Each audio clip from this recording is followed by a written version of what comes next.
बोली बतियाई, देखली है ननदो त होई हंसाई।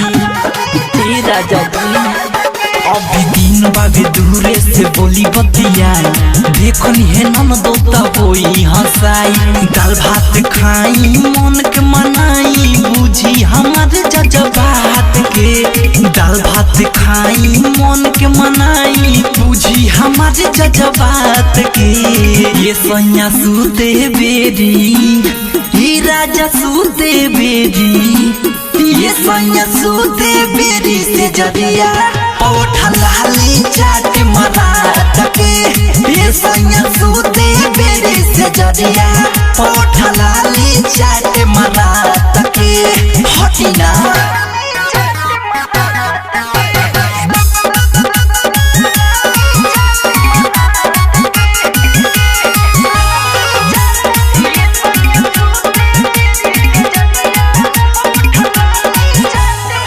हमरा बर्तन चौका करे के अबही बाकी बावे काम। जीरौआ मजा न अभी भेटाई, जाई अकेले करी आराम जी।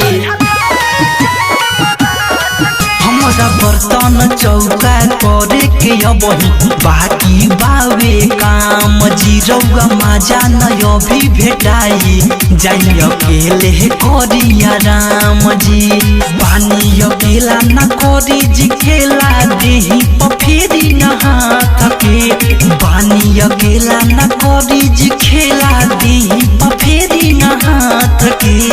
ये सैया सूते बेरी, ये राजा सूते बेरी, ये सैया सूते बेरी से जरिया पौठा लाली चाट मरात के। ये सैया सूते बेरी से जरिया पौठा लाली चाट मरात के। हटिना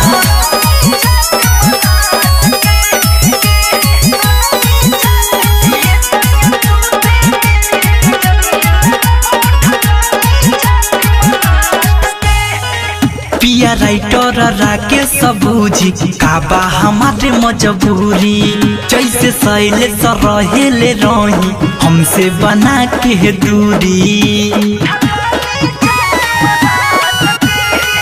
पिया राइटर राके सबूजी काबा हमारे मजबूरी। जैसे सैले रहेले रही हमसे बना के दूरी। करी नये मोर पति मजा न ली जात के। करी नये मोर पति मजा न ली जात के।